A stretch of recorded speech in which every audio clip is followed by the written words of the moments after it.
Last video में हमने page number 20 तक चैप्टर नंबर 4 कथनी और करनी का एक्सप्लेनेशन देखा। आज हम आगे के पार्ट को कंटिन्यू करेंगे।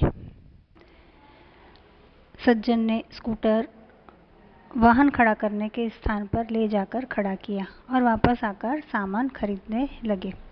इतने में स्कूटर लेकर दुकान पर एक लड़का आया। स्कूटर दुकान के सामने खड़ा करके वह दुकान के अंदर चला गया। इस पर उस सज्जन ने दुकानदार से कहा, आपने इसे मना नहीं किया? वह बोला, यह तो मेरा बेटा है।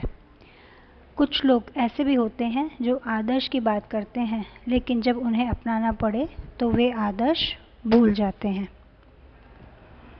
यहाँ पर एक और प्रसंग का वर्णन किया गया है कि जिससे पता चलता है कि मनुष्यों की कथनी और करनी में कितना अंतर होता है।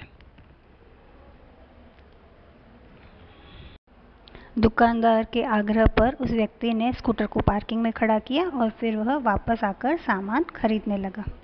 इतने में एक लड़का स्कूटर को दुकान के सामने ही खड़ा करके अंदर गया।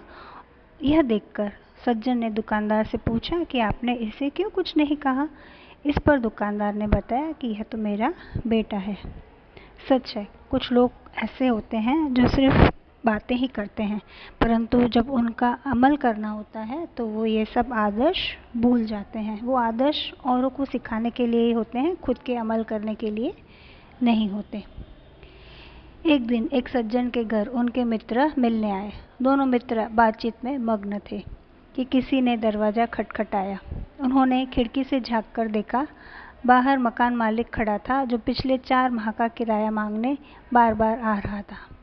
उन्होंने अपने बच्चे को समझाकर बाहर भेजा। जब बच्चा बाहर गया तो मकान मालिक ने उससे कहा, तुम्हारे पिताजी से कहो कि मैं मकान का किराया लेने आया हूँ।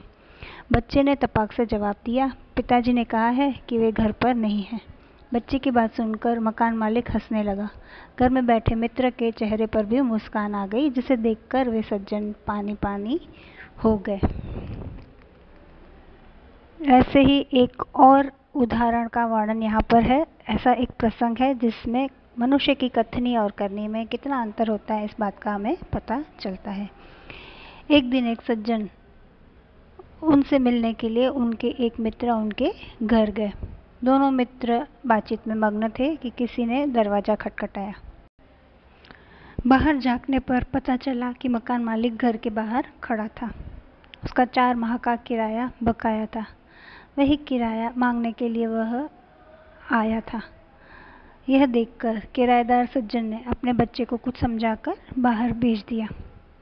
जब बच्चा बाहर गया तो मकान मालिक ने बच्चे से कहा कि तुम्हारे पिताजी से कहो कि मैं किराया मांगने आया हूँ।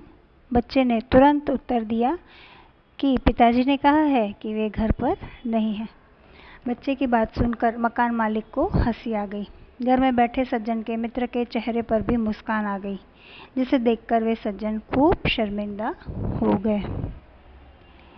एक सज्जन ने अपने पोते को यह सिखाया था कि कभी भी किसी काम को गलत ढंग से हमें नहीं करना चाहिए और हमेशा अपनी बारी की प्रतीक्षा करनी चाहिए।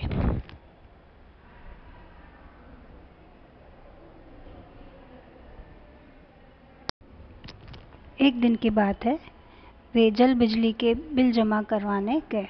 साथ में उनका 8 वर्षीय पोता भी था। बिल जमा कराने वालों की लंबी कतार देखकर वे कोई उपाय सोचने लगे।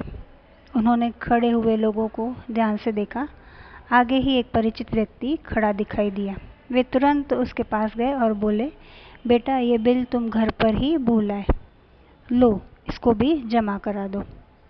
वह व्यक्ति कुछ बोले उससे पहले ही बिल व राशि उसके हाथ में थमा दी और एक तरफ जाकर खड़े हो गए। पोता बार बार कहने लगा, दादाजी लाइन में लगी है ना। उसकी बात सुनकर लोग हंसने लगे। कई लोग ऐसे होते हैं जो आदर्श की बातें तो करते हैं पर उन्हें अपनाते नहीं। इस प्रकार का आचरण अच्छा नहीं होता। ऐसा आचरण करने वालों को कभी सम्मान नहीं मिलता, वे हंसी के पात्र बनते हैं। इसलिए हमें कथनी और करनी में सदैव समानता रखनी चाहिए। हो कथनी करनी एक समान, जग में मिलता तब सम्मान। एक दिन की बात है जब वे सज्जन बिजली का बिल जमा करवाने के लिए गए और अपने साथ 8 वर्षीय पोते को भी लेके गए। इतनी लंबी कतार देखकर वे कोई उपाय सोचने लगे। इतने में उन्हें आगे एक परिचित व्यक्ति दिखाई दिया। वे तुरंत उसके पास गए और बोले, बेटा तुम ये बिजली का बिल तो घर पर ही भूल गए हो, लो इसे जमा करवा दो। और वह व्यक्ति कुछ आगे बोले इससे पहले ही वो उन्हें पैसे और बिल जमा करवा के वो आगे जाके खड़े हो गए। उनका पोता अपने दादा को बार बार बोलने लगा, दादाजी लाइन में लगिए ना। और उसकी बात सुनकर लोग हंसने लगे। सच में कई लोग ऐसे होते हैं जो ऐसे बड़े बड़े आदर्शों की सिर्फ खोखली बातें करते हैं, परंतु उन्हें अपनाते बिल्कुल नहीं हैं। ऐसा करने वालों को कभी भी सम्मान नहीं मिलता जो सिर्फ बातें करते हैं। ऐसे लोगों के सामने मजाक का पात्र बनकर ही रह जाते हैं। इसीलिए तो कहा जाता है, हो कथनी करनी एक समान, जग में मिलता तब सम्मान। इसीलिए ही कहा जाता है कि सदैव कथनी और करनी में समानता होनी चाहिए।